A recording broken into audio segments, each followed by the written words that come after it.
Hello! If you're watching this, thank you so much for subscribing to my Patreon. I am currently located at Mauser Residency in Costa Rica, and I feel like it's a really good time to talk a little bit more in depth about what a residency is, how it benefits you as an artist, and kind of how you can apply going forward and things to kind of be aware of or to take note of. I do have a handy dandy piece of paper here to kind of help me stay on track because I will get to rambling. What is a residency? A residency is a space, usually with an organization, that is provided to artists to focus solely on the creation of their art. It is unrestricted time for the artist to just invest in themselves and their craft outside of the daily demands, I was looking for the word, daily demands of said artist. It is ultimately an investment in yourself, so you kind of want to keep that in mind when you're applying for residencies, the cost of residencies, the time that you'll be away creating. Like, think of it as an investment for you. It's not often that artists get unrestricted time to solely focus on their craft outside of whatever responsibilities that they have, so residencies kind of offer you that time. Personally, I do about 2 residencies a year just because I know that at least every year I'll have like a carved out length of time, usually ranging from 1 to 3 months, where I'm just solely focused on creating, and that kind of alleviates the pressure on me to feel like I'm not being productive or anything like that.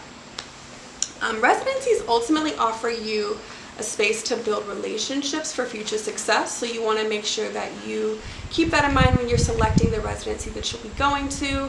You can connect with the residency directors, with the other artists there. Depending on the type of residency, you may be meeting with curators, gallerists, other residency directors of other foundations and organizations. So it kind of offers you a way to broaden your network as well. I use residency directors from my old residencies for a letter of recommendations, all sorts of stuff. So it's just really, really good to have that connection with other members that are in that organization or part of that residency program. Community engagement and CV. So residencies ultimately look amazing on your CV. They show other people and whatever organization you're using that CV for, that you are dedicated to your practice. It's kind of a way to say that this is someone who's committed to making sure they have time to create their work outside of life, which we all know happens anyway. When you're applying, things to know. Think about when you're applying for residency, it's really, really important that you tailor your application to that specific organization.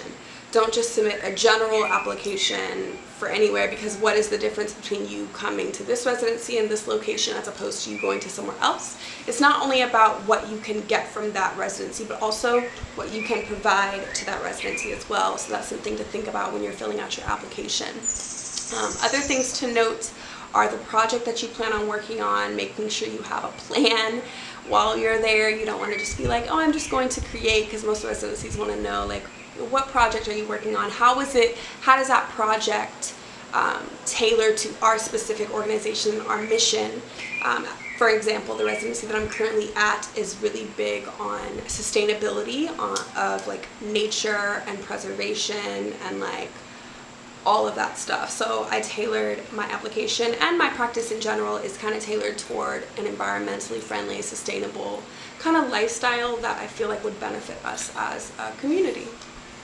Some things to think about when you're selecting the residency to go to. Location / climate is obviously one. Personally, I don't like cold climates, so I'm not going to apply for residencies that are in cold climate places. And also the location. I've been to a lot of residencies in the United States, and I wanted to really be intentional about leaving the US to go to a residency and kind of experiencing that time and what it does to my practice outside of an American context. Also, some other things to keep in mind are cost. There are residencies that offer financial assistance as far as stipends, travel stipends, material stipends, free room and board, but then there are residencies where you do have to pay to stay there, and that price can vary and can also be kind of costly. So you want to make sure that You obviously have a budget in mind and a time frame that you can be gone. So for instance, if you know you're not someone who can be gone for 3 months at a time, you're not going to select residencies that have like 3-month stays. You'll probably select something that has more of a 1 week or 2 week stay. Some other things to keep in mind are organization support. Outside of that residency just offering you a space to stay and like time to create, what other resources are they providing for you? For instance, the very first residency I went to was self-led.